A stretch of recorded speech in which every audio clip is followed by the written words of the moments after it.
안녕하세요. 신혼 2개월 차의 여자입니다. 연애를 합쳐 결혼 생활 평생에 걸쳐 둘이서 가장 행복하다고 하는 이 신혼에 이런 일로 서로 감정이 상해 있는 제 마음도 마음이 아닙니다. 너무 스트레스 받는 일인데 어디다가 말은 못하겠고 당사자나 마찬가지인 친정부모님께도 쉬쉬하고 있는 상황이네요. 남편과는 동갑내기 커플입니다. 연애하는 동안에는 남편이 이렇게 엄마 사랑하는 효자의 대들보인지는 하나도 몰랐어요. 눈치를 못 챈 제 잘못도 있겠죠. 그런데 정말 자기 입으로 어머니 모시고 살 생각 없다. 노후는 각자 도생하는 거 아니겠느냐. 자기 입으로 외치던 사람이니. 다른 사람도 아니고 3년을 연애하고 결혼까지 하게 된 내 남편이 그럴 거라고는 생각하지 못했습니다. 남편이 어머니에 대한 존경심을 표현한 적은 딱 한 번 있어요. 결혼 이야기가 오가기 시작할 때쯤에 자기가 모아놓은 돈이라고 자기 통장 잔고를 보여준 적이 있는데 사실 남편 나이 정도의 연봉이면 보통 그 정도는 모았겠구나 하는 액수입니다. 정확히는 그 정도 모았겠다 하는 금액보다는 조금 더 가지고 있기는 했어요. 그런데 그 돈을 모아낸 부분에 대해 자부심이 상당하더라고요. 그게 다 자기 엄마 덕이라고 하는 겁니다. 헛돈 안 써도 되게 회사 점심 도시락도 다 싸주시고 했다고. 그 말을 들었을 때 어머님이 대단하시다는 생각밖에 안 들었어요. 남편이 본가 근처에서 자취를 하기는 했지만 그래도 차로 15분은 가야 하는 거리였는데 아침마다 그 거리를 오가면서 남편 점심 도시락을 챙겨주셨다는 거니까요. 솔직하게 속으로 어머님이 대단하다는 느낌도 있었는데 그럴 거면 본가 근처에서 자취하는 것부터 그만하지 그랬냐고 하는 생각이 들었습니다. 모르긴 몰라도 점심값 아끼고 월세로 낼 돈까지 아꼈으면 진짜 큰 돈을 모았을 텐데 싶었거든요. 시댁에 집이 좁은 것도 아니고 자기가 쓰던 방의 책상이며 침대까지 버젓이 그대로 있는데 교통이 딱히 좋은 것도 아닌데 자취를 할 이유가 전혀 없어 보였었거든요. 저 또한 결혼하겠다고 모으던 건 아니지만 대학 졸업 후 직장생활 하다 보니 모여있는 돈이 상당히 많았고 액수 또한 남편하고 비슷했어요. 제가 취직 실패하면서 2년 정도를 직장 없이 취직 준비만 하던 때가 있는데 남편이 군대 다녀온 기간하고 치면 취직 시기는 서로 비슷했기에 모아놓은 돈도 비슷했습니다. 돌려 말하자면 사실 남편이 그만큼 돈을 모아놓았다고 해도 큰 액수인 건 변함없는 사실이지만 어디 자랑할 만큼 엄청 큰 돈을 모아놓은 건 아니었던 거예요. 자기가 돈을 모으는데 어머님 공이 컸다고 말을 하고 싶었나 보다 하고 말았지. 그 말이 곧 어머님의 노후까지 자기가 책임지겠다고 하려던 말이라고는 생각도 못했습니다. 아무튼 당시 남자친구였던 남편이 모아놓은 돈도 적당하고 저나 남편이나 동갑내기이지만 혼기가 찼다면 충분히 찬 나이였기 때문에 결혼 이야기가 나오고 나서 양가 혼담이 오고 가게 되었습니다. 미리 준비해놓은 게 돈 말고는 따로 없다 보니 급하게 결혼할 필요는 없다고 생각했고 천천히 하나하나씩 준비하면서 결혼하려고 했습니다. 그렇게 결혼 준비를 하고 있는지 한참일 때 시댁에서 안 좋은 일이 하나 생겼어요. 시아버지께서 폐암말기 진단을 받으신 거예요. 평소에도 매일같이 등산을 즐기고 운동하는 거 좋아하시던 건강한 분이셨다는데 아무튼 그로 인해서 시댁 쪽에서 결혼에 박차를 가하기 시작했지요. 급박한 상황에 저도 정신이 없었습니다. 그래도 주거의 문제이기 때문에 좀 더 생각을 했어야 하는데 그때는 저도 경황이 없어서 저희가 살게 될 신혼집이 시댁에서 그렇게 가까운 곳이라고는 상상도 못했습니다. 엄밀히 말하면 가깝지는 않죠. 차로 20분이나 걸리는 거리에 있으니 말이죠.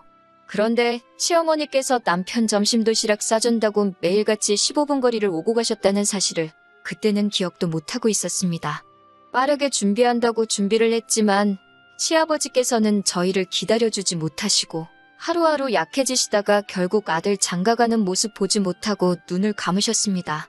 어머님은 평소에 그렇게 느긋한 사람이 뭐가 급해서 아들 장가가는 것도 안 보고 가냐며 오열하시다가 잠깐 정신을 잃으실 정도로 장례식장 분위기가 너무 슬펐던 게 기억이 나네요. 장례식 참석 후에 자연스레 시댁에 왕래가 잦아졌습니다. 그런데 시어머니께서 예전하고는 다르게 저를 너무 어려워하시는 것 같다는 느낌을 받을 정도로 저자세로 나오셨어요. 당신이 평생 전업주부로 살아오셨다고. 이제 아버님이 안 계시니 홀시어머니 부담되지 않느냐고 하면서 말입니다. 부담이 안 된다면 거짓말이겠지만 저는 괜찮다고 생각했어요. 반대의 입장에서 돌아가신 게 시아버지가 아니라 친정아버지였다고 생각해보니 정리가 빠르더라고요. 친정 부모님도 영원히 제 곁에 계시는 게 아니고 언젠가 떠나실 때가 찾아올 거라 생각하니 부담이 된다고 해도 당연히 해야 할 일이라 생각했습니다. 그런데 그걸 떠나서 문제가 하나 생겼어요. 신혼집은 이미 아버님이 돌아가시기 전에 전부 다 알아봤고 계약도 다 끝나버린 상태고 끝전 치를 날만 기다리고 있었습니다. 그리고 그날이 임박해오는데 아무래도 아버지 장례 치르고 며칠 지나지 않은 상태라서 경황이 없는 건지 남편이 돈 이야기를 꺼내지 않고 있었어요. 제가 몇 번 날짜를 리마인드 시켜주면서 그때까지는 돈이 꼭 필요하다고 말을 해줬는데 남편은 알았다고 중얼중얼 대답을 하고 정작 돈을 보내주지는 않고 있었습니다. 신혼집 반반하기로 한 건데 계약일이 다가오니까 저도 아주 미치겠더라고요. 말 못할 고민을 하고 있는 와중에 친정어머니께서 무슨 고민이 있냐고 물어보셨어요. 자초지종을 설명하니 친정어머니께서도 충분히 그럴 수도 있다고 하면서 남편 쪽 상황을 이해해 주시려 노력했습니다. 때마침 친정부모님께서 목돈을 가지고 계셨어요. 둘째인 저까지 결혼해서 나가게 되면서 서울에 40평대 아파트가 뭐가 필요하겠냐면서 공기 좋고 한적한 곳에 새로운 거처를 마련하시고 살고 계시던 집을 처분하셨거든요. 남은 돈으로 상가 건물을 매입하셔야 하나 아니면 어디 부동산에 투자를 하셔야 하나 고민하고 계시던 찰나라서 그 돈을 그대로 가지고 계셨기에 괜히 남편네 심란할 텐데 돈 필요하다고 물어보지 말고 일단 그 돈으로 집부터 매매해 놓으라 하셨습니다. 차라리 친정부모님께서 그 돈을 해주시려고 한다고 말하고 남편을 압박해 돈을 빨리 받으려던 생각이었어요. 그런데 친정부모님이 당장 쓸 곳이 있는 돈도 아니고 다른 것도 아니고 부친상인데 지금 남편도 그렇고 시어머니 또한 정신이 아닐 거라며 그냥 두라고 하셨습니다. 친정에서 도와준 덕분에 별 탈 없이 해결되기는 했어요. 그때까지만 해도 남편이 마음 추스르거든 제때 제가 따로 말하지 않아도 알아서 잘 하겠거니 생각했습니다. 그런데 그렇게 정신을 차리고 보니 집값은 해결도 짓지 못하고 저는 아버지 손잡고 신부 입장을 하고 있었고 결혼식을 올리게 되었네요. 시어머니께서도 사진 촬영하는데 이 사람이 있었으면 얼마나 좋아했을까 하시니 결혼식장 분위기가 잠시 숙연해지기까지 했습니다. 아직 마음이 아니구나 싶어서 저도 저희 부모님도 쉽사리 입이 열리지가 않았어요. 신혼집에 들어와 살림까지 차렸는데도 남편은 집값에 대해서 절대 먼저 입을 열지 않았어요. 마음 추스르는 거 기다리는 것도 하루 이틀이지. 아니 자기 돈은 통장에 그대로 있을 테고 둘이 모아서 겨우겨우 금액 맞춰서 들어가기로 한 집인데 그 집에 아무런 저지 없이 들어와 살고 있으면 당연히 돈은 어떻게 했는지 궁금해하는 게 정상 아닌가요? 솔직히 이때까지도 아무 말이 없는 거 보면 알고 저러는 게 분명한데 억지로 말을 꺼내지 않고 있으니 더 열이 받더라고요. 아무리 친정어머니께서 돈 쓸 일이 없고 그냥 기다리자고 하시지만 이거 뭐 졸지에 반반 결혼하기로 해놓고 집을 한 채 해가버린 상황이 돼버린 거나 마찬가지였어요. 친정어머니는 괜찮다고 하셨지만 투자라는 게 언제 갑자기 좋은 기회가 찾아올지 모르는 거잖아요. 돈을 손에 쥐고 계셔야 어디 상가를 매매하든 아파트를 매매하든 하실 텐데 그때 가서 친정어머니가 그 돈이 필요하게 되었다고 아쉬운 소리 하는 모습도 보고 싶지 않고 그렇다고 원래대로라면 돈을 뗄 필요도 없으셨는데 목돈 마련하시려고 대출받는 모습도 상상이 가지를 않았어요. 어차피 남편이 이런 식으로 말을 안 꺼낸다면 제가 말을 꺼내는 날이 오지 않겠나. 시간 문제인 일 아닌가? 하고 생각을 했어요. 당연히 남편 쪽에서 치렀어야 했을 돈인데 왜 그걸 가지고 저희 쪽에서 돈은 돈대로 서놓고 마음고생을 하고 있어야 하는가 싶었습니다. 그래서 단도직입적으로 물어봤습니다. 이 집 잔금 어떻게 치렀는지 왜 안 물어보냐고 알고 있는데 일부러 말 안 하는 거냐고 물었죠. 그러니 남편이 못 들은 척 넘어가려고 하더라고요. 그때 조금 안 좋은 촉이 들기 시작했어요. 저 자식이 일부러 돈 이야기 나올 때 모르는 척 하고 있구나 하는 느낌을 지울 수가 없었거든요. 그래서 더 끈덕지게 달라붙어서 물어봤습니다. 잔금 우리 엄마한테 돈 빌려가지고 치른 거 알고나 있었냐? 사실은 그렇지 않았지만 남편한테는 부담감 좀 느끼라고 더 부풀려서 사실을 전달했습니다. 친정 부모님께서 그 돈을 마련해 주신다고 대출까지 받아야 했어서 지금 쓸데없이 엄마 앞으로 매달 커다란 이자가 나가고 있다고 살짝 과장을 해서 말했고, 아무리 친정엄마와 내 사이라도 금전적으로 얽혀있기 싫으니 하루빨리 친정어머니 계좌로 돈을 입금해줬으면 좋겠다 했습니다. 남편은 그제서야 알겠다고 대답했어요. 그동안 이 집을 어떻게 해결했는지 궁금하지도 않았었느냐 물어보니 아버지 일로 경황이 없기도 했고 먼저 안 물어보길래 어떻게 잘 해결한 줄 알았다고 대충 얼버무리더라고요. 경황 없는 거야 저희도 예상했던 바이지만 무슨 100만 원, 200만 원짜리 사는 것도 아니고 아파트를 매매하는 건데 반반하기로 한 상황에 반을 내기로 한 사람이 돈을 안 주는데 그걸 어떻게 잘 해결하겠어요? 답답한 소리를 하고 있으니 열이 받더라고요. 아무튼 남편이 돈을 친정으로 보내기로 했으니 친정어머니한테 그 사실을 알려드렸어요. 곧 남편이 돈 보내기로 했다고. 친정어머니는 끝까지 그걸 먼저 물어봤느냐고 하면서 마음 안 좋을 텐데 부담까지 주면 어떡하냐 하셨지만 당연히 그래야 하는 일이니 신경 쓰지 않으셔도 된다고 했습니다. 이렇게 쉬운 거였는데 왜 저랑 저희 어머니가 소가리를 했어야 했는지 싶더군요. 상황 전달은 충분히 되었을 테니 남편이 알아서 잘 보내겠지 싶어서 2번 확인은 안 했습니다. 그렇게 해결됐거니 싶어 있고 지내고 있었어요. 그리고 몇 주 지나지 않아서 제가 다니고 있는 회사에서 외부 업무가 있어서 일을 나갔는데 마침 그쪽이 친정부모님이 새로 이사하신 집 근처라서 오랜만에 친정부모님과 셋이 저녁 식사나 같이 하고 들어가야겠다 하는 생각에 업무가 끝나고 집으로 돌아가지 않고 친정으로 향했습니다. 새로 이사한 동네가 마음에 드셨는지 두 분께서 날마다 여기저기 다니면서 벌써 동네 맛집도 파악을 하셨더라고요.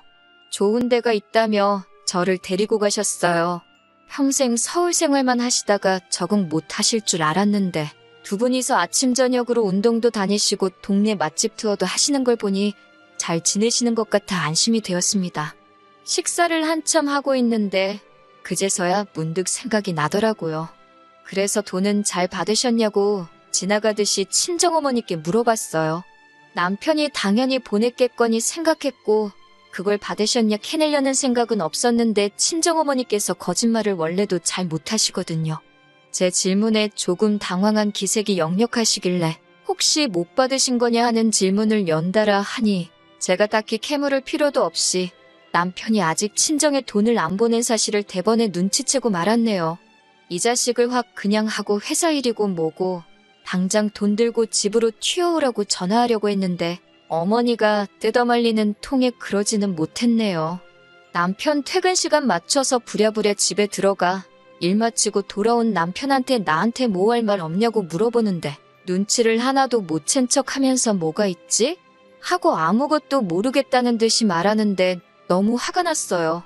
친정에 보내야 하는 돈을 왜 안 보내냐고 물었더니 그제서야 이실직고를 합니다. 왜 그랬냐 물어보니 막상 자기가 취직 후부터 평생 모아온 돈인데 그 돈을 주려니까 아까웠다고 하네요. 저 혼자 살 집을 매매한 것도 아니고 결혼 후에 같이 살 집인데 그게 어떻게 아깝다는 생각을 하느냐. 네 돈이 아쉬운데 내 돈은 안 아쉽겠느냐 했더니 그냥 이렇게 살면 안 되느냐는 겁니다. 제 귀가 잘못된 줄 알았어요. 남편이 그 돈을 못 주겠다고 하는 이유가 지금 생각을 해도 어이가 없네요. 시아버지께서 살아계셨다면 상관이 없지만 시어머니 혼자 평생을 전업주부로 살아오셨는데 어떻게 먹고 살겠냐고. 그 돈을 어머님 노후자금으로 드리면 안 되겠냐고 하는 겁니다. 결혼 전에 부모님 노후는 각자 도생하는 거라더니 이제 와서 왜 말을 바꾸냐고 따졌어요. 결혼 이야기 오고 갈 때 시부모님 노후 준비도 다 되어 있는 걸로 알고 있어요. 노후 준비까지 다 된 판국에 왜 반반씩 결혼하기로 한 돈을 시어머니께 드려야 하냐 물으니 우리 엄마 생각하면 불쌍해서 눈물이 날 지경이랍니다. 남편도 시아버지가 그렇게 갑자기 돌아가실 줄은 몰랐으니 이게 의도한 게 아니라는 건 알고 있지만 저런 식으로 나오니 미치고 팔짝 뛰겠더라고요. 아주 만약에 시아버지가 우리가 결혼할 때까지 살아계셨고 이후에 돌아가셨다면 이 집에 들어간 돈 빼서 어머님 드릴 생각이었냐 물으니 대답을 못하더라고요. 제정신 차릴 거라 생각해서 나는 그렇게 못하겠다고 이 집의 친정부모님 돈이 묶여버리면 두 분은 그 손해를 감당해야 하는 것이기 때문에 남편한테 저희 부모님께 매달 200만 원씩 이자와 월세 명목으로 돈을 보내라고 했어요. 그리고 각자의 월급은 남편이 집값이 반을 내고 반반 결혼이 성립할 때까지 따로 관리하게 될 것이고 저희 부모님께 드리는 돈을 제외하더라도 생활비며 기타 비용에 대해서는 정확하게 반을 가르겠다고 말했습니다. 그러면 남편 월급날에 남편 수중에는 돈이 5, 60만 원밖에 남지 않거든요. 이렇게 하면 제정신 차릴 거라고 생각했습니다. 지금 자기가 우기고 있는 게 얼마나 억지고 말도 안 되는 상황이라는 걸 알아서 이해할 거라고 생각했어요. 그리고 다음 날 아침 남편이 결심했다는 듯 한 대답은 제가 말하는 대로 하겠다는 겁니다. 앞으로 친정부모님께 이자와 월세를 드리면서 살겠다고요. 단순 계산만 해도 차라리 그 집값 빨리 청산하고 지가 번 돈 가지고 시어머니 용돈을 드리는 게 자기한테 더 유리할 텐데도 끝까지 그 돈을 놓지 못하고 어머님께 드린다고 하는 걸 보니 여태까지 내가 이 사람을 잘못 봐도 너무 잘못 봤구나 하는 생각이 다 들더라고요. 다른 걸 다 떠나서 효심에 눈이 멀면 사람이 이렇게 앞뒤 안 가릴 수 있구나 싶기도 하고 이 상황을 어머님은 어떻게 생각하시는 건지 모르고 계시지는 않으실 텐데 제가 연락을 해도 받지를 않고 저를 피하고만 계신 상황입니다. 앞서 말씀드린 대로 정작 돈을 빌려주신 저희 부모님께는 아직 말도 못 꺼낸 상황이에요. 이 사실을 어떻게 받아들이실지 모르겠고 괜히 상황 이야기했다가 저희 어머니께서 또 마음 약해지셔서 그냥 그렇게 하자고 하실까봐도 말을 못 꺼내겠네요. 남편 마음을 돌릴 만할 좋은 방법이 없나 싶고 답답한 마음에 이렇게 사연을 한번 보내봤습니다. 안녕하세요. 2주일 만에 후기 올립니다. 여러분이 보내주신 의견 덕분에 저도 마음을 더 빠르게 정리할 수 있었네요. 사실 의견을 들어볼 문제도 아니었던 것 같습니다. 지난 2주 동안 일어난 사건을 들으시면 제가 무슨 말 하는지 딱 아실 거예요. 어머님하고 도무지 연락이 닿지를 않아서 답답한 마음에 제가 찾아갔습니다. 고집불통인 남편 설득하는 것보다 어머님 설득하는 게 더 빠를 것 같아서요. 아무리 연락을 해도 받지를 않으시길래 제가 참다 못해 그날 퇴근하면 시댁으로 찾아가겠다고 통보하듯이 문자 하나 남겨놓았습니다. 퇴근 후에 한참 시어머니 댁으로 향하는 길이었는데 어머님한테서 연락이 왔어요. 거기까지 갈 거 없다고 어머님께서 직접 저희 집으로 오시겠답니다. 문 열고 들어가니 집에 이미 남편이 도착해 있었어요. 평소에는 퇴근이 저보다 늦는 사람인데 제가 시어머니 댁에 쳐들어간다는 연락을 받고 허겁지겁 집으로 왔는가 싶었습니다. 그런데 뭔가 위화감이 들어서 집을 살펴보니 집이 싹 정리가 되어 있더라고요. 남편하고 그렇게 다툰 일주일 동안 스트레스 받아서 집안일이고 뭐고 손도 대지 않았고 집안 꼴이 말이 아니었거든요. 문 열고 들어가 보니 안방까지 싹 다 정리가 되어 있었어요. 심지어 서랍장 구석구석까지 전부 다 말이에요. 시어머니께서 아침 일찍 오셔서 정리를 하셨다 합니다.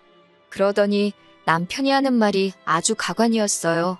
어머님께서 이제 우리 집 집안일을 해주실 거라고요. 그 말 듣자고 어머님을 보자고 한 게 아닌데 어머님도 하시는 말이 너희들 맞벌이 하느라 바쁠 텐데 집안일 걱정은 하지 말라고 하시는 겁니다. 어머님께서 매일같이 오셔서 밥도 해놓으실 거고 빨래도 하실 거고 청소도 다 해주신다고요. 무슨 말을 하려고 저러나 싶었는데 남편이 꺼내는 말이 어머님께서 집안일을 대신 해주실 테니 어머님께 월급을 드려야 한다는 거예요. 매일같이 오셔서 해주실 거고 우리 저녁 식사까지 다 챙겨주시고 뒷정리까지 싹 다 해주실 테니 한 달에 300만 원을 드리면 되겠다고 하는 겁니다. 그러면서 집안일은 여자인 저희 일인데 어머님께서 대신 해주시니 제가 벌어오는 돈에서 어머님께 월급을 드리면 되겠다고 하는 거예요. 당장 저희 부모님께 달달이 200만 원씩 월세로 내게 생겼으니 남편은 지 어머니 팔아가지고 며느리 집 식모살이 시키면서 그 월급으로 손해를 메꾸겠다는 생각인 겁니다. 앞에 시어머니가 계시는데도 저는 화를 참을 수가 없어서 그게 무슨 미친 소리냐고 했습니다. 언제 누가 살림하는 사람이 필요하다고 했냐고. 그리고 어머님이 저녁까지 챙겨주신다면 그게 무슨 집안일을 해주시는 거냐고. 그건 학가나 다름없는 거 아니냐고 따지니 저녁 되면 집에 돌아가실 테니 그건 합가가 아니랍니다. 어머님도 옆에서 남편 거들어준다고 하시는 말이 혼자니까 집에서 외롭고 적적하시다면서 귀찮은 집안살림 다 해주니 저한테도 좋고 당신도 어차피 혼자서 외로우실 거 저녁 되면 아들내외랑 같이 시간 보내니 어머님한테도 좋고 남편도 홀어머니 걱정 안 해도 되고 효도까지 할 수 있으니 이게 일석삼조나 마찬가지 아니겠냐고 하시네요. 아버님 그렇게 허무하게 돌아가신 거 안타까운 일이기는 하지만 결혼도 내 돈으로 하고 집도 내 돈으로 하고 거기에 시어머니 효도까지 내 돈으로 하라는 말이잖아요? 그런 도둑놈 심보가 세상에 또 어디 있겠어요?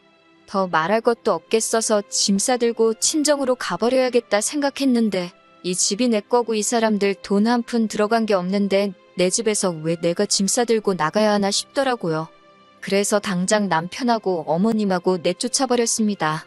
이런 저의 반응을 당연히 예상했어야 했던 거 아닌가요? 그런데 예상도 못했다는 듯 엄청 당황하더라고요.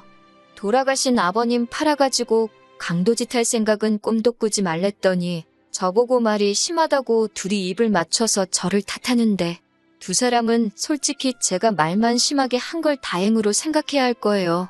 말로 끝나서 천만 다행인 거 아니겠냐 하니 그제서야 분위기가 심상치 않은 걸 느꼈는지 순순히 나가더라고요. 결과적으로는 이혼하기로 했습니다. 정말 천만다행인 게 남편이 지 돈 저한테 안 주려고 모르는 척 한다고 인감증명서고 뭐고 저한테 서류 넘겨준 게 없어서 제 명의로 집을 매매했다는 거예요. 혼인기간이 3개월도 안 되니 혼인 취소 소송이 가능할 줄 알았는데 그게 안 된다는 건 정말 뼈가 아프더라고요. 공동명의 안 하면서 혼인신고도 안 했어야 했나 싶어 후회하고 있는데 그게 또 아니더라고요. 혼인기간이 짧은 게 오히려 약이 된 상황인 거죠.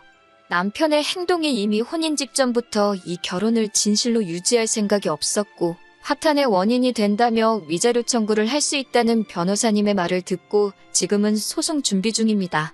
실제로 판례가 있기도 하고 승산이 없는 게 아니라고 하더라고요.